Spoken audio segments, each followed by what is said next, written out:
Brilliant Minds is kicking off the NBC fall lineup this fall. It is so good. If you haven't watched Brilliant Minds, I'm talking with the stars Zachary Quinto, Tamara Perry.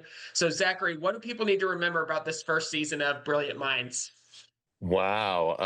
Diving in. I mean, the first season of Brilliant Minds, I think, really walked the line between the relationships that exist between the doctors and patients and the doctors and each other. Um, I think at the end of the first season, there was a lot of uncertainty about the future of Oliver Wolf, the character I play, his relationship with Josh Nichols, his neurosurgeon companion at the hospital, his relationship with his father, his relationship with his mother. So we're picking up kind of right after we left off from season one, about a month and a half later. And a lot of questions will be answered and a lot of new questions will be asked.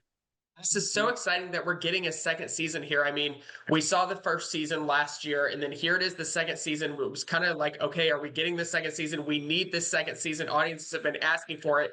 Got renewed in May, right before the upfronts. Here we are, though, for a second season. Timberla, what is it like to get this second season on such a great show?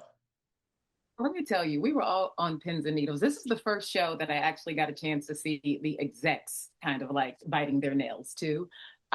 It's so exciting because we all love this work. We all love the stories that we're telling. And there, in our minds, there is no way that NBC couldn't renew us. So we're just so over the moon that we get to do this again. And we hope that we get to do it for 6, 7, 8, 9, 22 seasons. Keep watching it. I know the audiences are going to love it if they watch it, if they're not already watching it. Zachary, you are starring alongside these, like your mother and father, like you mentioned, Donna Murphy, Mandy Patinkin, these stage actors. And here we bring in Jane Krakowski for the second season. What is it like working alongside these theater actors? Because both of you have backgrounds in theater as well. Yeah, I mean, I'm a child of the theater, so for me, to be able to work with such incredible talents and legends in their own right, has been just a delight. I've been friends with Jane for many years, and so to have her come and join us for an episode of the show was incredible. My dear friend Molly Bernard, who I did a play with on Broadway last year, came and did an episode with us, and it's just there's a shorthand when you're working with other people from the theater that there's a kind of there's another layer of, I don't know, professionalism or experience that we all share that we can bring to this work in television, which is such a different medium. And so it's really fulfilling, satisfying, and I'm so grateful that my friends want to come and work with us. It's nice. Love that connection that you had bringing them in as well. Timberla, this is such a special show. It's not really like the typical medical dramas, the typical ones we see on TV. This is all the psychological aspects. It's not a broken bone. It's not a broken leg. It's very, very intricate, very detailed and helping people who you might not know what the answer is. What is it like to be part of a show like that? Um, you know, I go to church every Sunday, and we have some huge fans at Hope's House Christian Ministries right here in Los Angeles, and every week one of these people come up to me and tell me that in some sort of way that we are the doctors that they pray about when they go to the hospital. We are the doctors that actually listen, and if this could be their reality, then the world would be a much better place. But I think the show gives people hope as to what the medical field could be like.